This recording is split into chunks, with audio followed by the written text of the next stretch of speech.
I really enjoy this series. Every single week watching it, it does something really interesting. And like I thought, they're going to do something with this new villainous character. She wasn't just going to be a typical villain for the sake of it.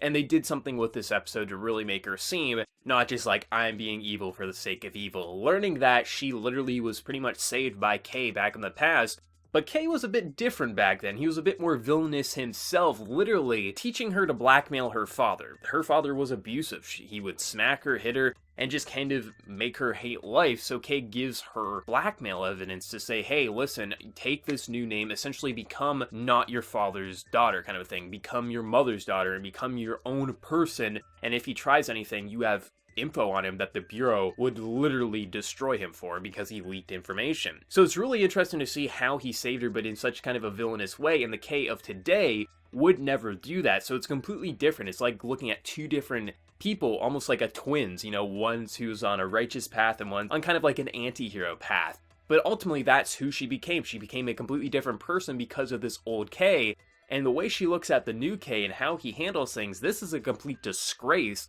And she wants to break that free and turn him back into the way he was before. So I think her overall goals make sense. It's not just, I want to hurt Kay for the sake of hurting Kay. No, I want to hurt Kay because he's not the person who saved me. I'm going to progress him back into who he was before. So I think that actually makes total sense, and also just learning about the difference in her abilities, as her entire abilities is just the addition and subtracting of memories, but it seems like she can only use that effect on one person at a time there. So essentially, because Haruki loses her abilities, so she could get her abilities back if she does something to her memories to someone else before that. So it's really interesting how they layered her ability, the whole thing of like, she uses it on one of the other characters to make her see like this, like, I think it was a monkey or something, it's like this horrifying monkey, so she can like put in a memory and make them believe it. She can remove memory, so it's a really interesting ability. But what's more interesting to me is not even the whole like addition and subtracting of memories, is when the old man goes into the picture, and I think it was his wife, like back in the day, that's what I got the impression of. Maybe it was a daughter, I'm not 100% sure.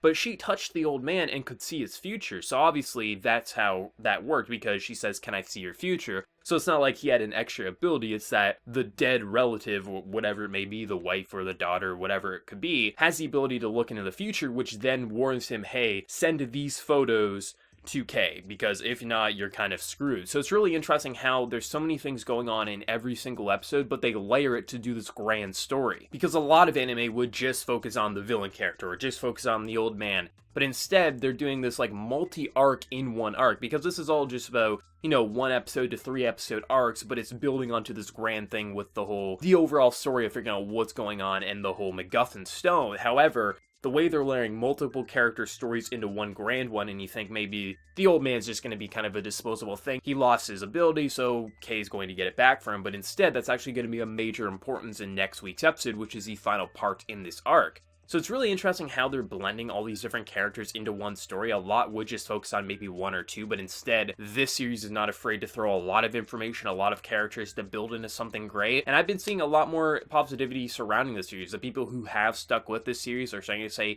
I think this is more technical than a lot of people are giving it credit for, and I completely agree. This is a lot of substance to the series. Sometimes what it's presenting isn't that complex, but in comparison to a lot of anime, it makes it feel like Einstein, because a lot of anime are just, we're gonna have explosions, we're gonna have a simple power, but instead this is about a town with so many different abilities, so many different issues, and how they all represent and kind of collect together is really interesting. I think this episode overall, though it wasn't as good as last week, as I just thought last week was phenomenal, this was the perfect episode to kind of come off of last week's tremendous episode. I mean, I think everyone would have predicted that Haruki would lose her abilities, but the fact that the show can't exist without Haruki and Kay together, and the fact that we're only like 7 weeks in, we know she's gonna get her ability back. If this was at like the episode 18 mark, I could see her actually losing it for good, but the fact that we're only on episode 7 out of like a 25 or 26 episode series, maybe it's 24, I forget, but still, like, she can't exist without her ability, and she'll ultimately get it back at some point. But I think next week's episode could be the best episode if they execute it properly, just with everything the way it's set up.